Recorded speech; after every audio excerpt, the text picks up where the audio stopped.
हमारे साथ इस वक्त मारूफ कानूनदान, दानिशवर और सियासतदान जनाब एतजाज़ एहसन साहब ने हमें thank you very much for your time sir. Sir मेरा ये पहला सवाल है कि ये एक बुरान की कैफियत सेंटर में भी है, अब पंजाब में भी है। भट्टी साहब कह रहे हैं कि जो इजलास फ्लैटिस में होने जा रहा है इसके नतीजे में अपोजिशन अपना एक अलहदा वज़ीर आला यानी हमजा शहबाज साहब को करार दे देंगे, 2 वज़ीर आला होंगे। हम जा किधर रहे हैं और इसके मुमकिन नताइज क्या हो सकते हैं जनाब एतजाज़ एहसन साहब? भाई साहब, आपको पता है मैं क्या करता हूँ कि पाकिस्तान में माजी के अलावा कोई पेशीन कोई नहीं हो सकती। और अभी 3 दिन पहले लोग जो सोच रहे थे, मुझे भी शायद इसका ये टोटल सरप्राइज थी जो इमरान खान ने किया, और मेरे भी ध्यान में नहीं था कि ये हो भी सकता है जो उसने चाल चली है। तो पाकिस्तान अभी भी मेरा यह मानना है कि माजी के अलावा पाकिस्तान में कोई पेशीनगोई नहीं की जा सकती। There can be no prediction except of the past.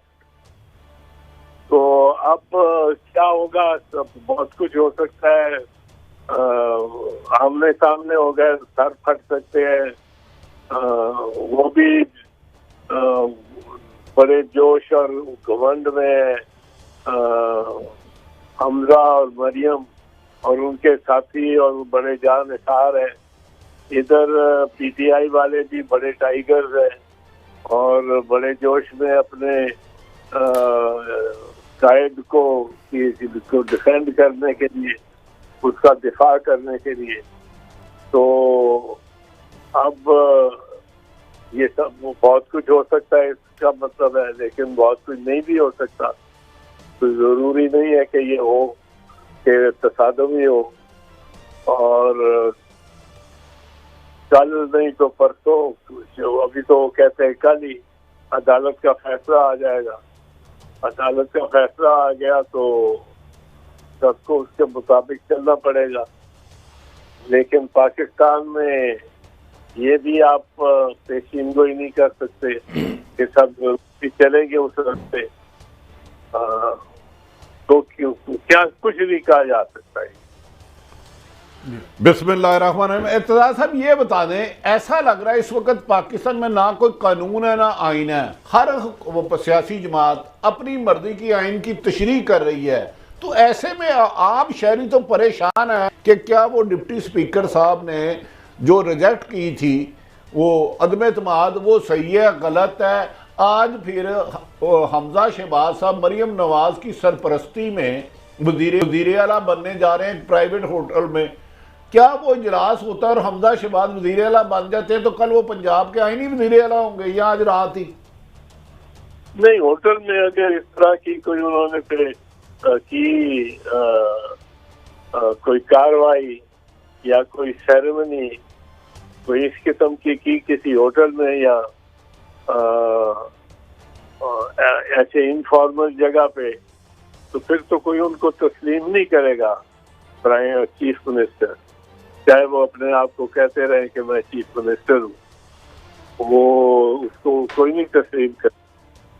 Formally तो ये और आइडियली ये हल्फ बर्दारी जो है ये चीफ मिनिस्टर की ये या गवर्नर के रूबरू होनी चाहिए उसके सामने, या फिर ये स्पीकर जो है पंजाब असेंबली का वो हलफ ले।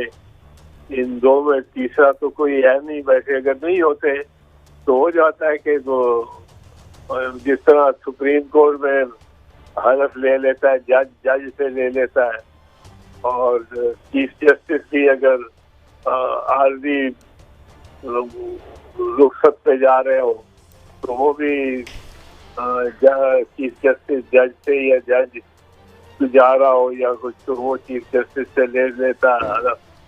कोई ऐसा कानून कायदा नहीं है। अच्छा सर, मैं अपना सवाल और आसान कर देता हूँ, माफी चाहता हूँ आपसे मिलकर हमें रहनुमाई। स्पीकर ने पंजाब असेंबली के स्पीकर ने 16 अप्रैल को इजलास बनाया है। डिप्टी स्पीकर ने रात 1:30 बजे एक आर्डर निकाला, लेकिन उसका नोटिफिकेशन नहीं हुआ। तो आप स्पीकर ने आज डिप्टी स्पीकर की सारी पावर ले ली, लेकिन हमजा शहबाज साहब कह रहे हैं नहीं हम एक प्राइवेट होटल में कराएंगे और उसमें वज़ीर आला पंजाब को मुंतखब करेंगे। अगर ये किसी प्राइवेट होटल में जाते हैं और जिधर सिर्फ अपोजिशन जमात जाती है और वज़ीर आला हमजा शहबाज बन लेते हैं, तो सुबह वो कोई सरकारी आर्डर हकाम जारी करेंगे तो उनकी वैल्यू होगी कोई? जी वैल्यू तो तभी होगी, ये प्राइवेट नोटिफिकेशन तो नहीं हो सकती।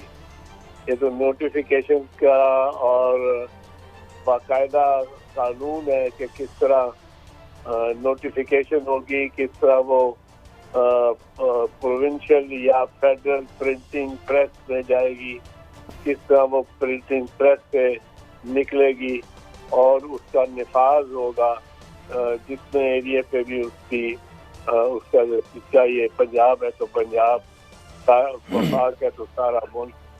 तो ये यूं ही नहीं बैठ सके, आप और मैं बैठ जाए और 10 लोग और बिठा लें और हम प्राइम मिनिस्टर पाकिस्तान के बन जाए, ये इस तरह नहीं हो सकता।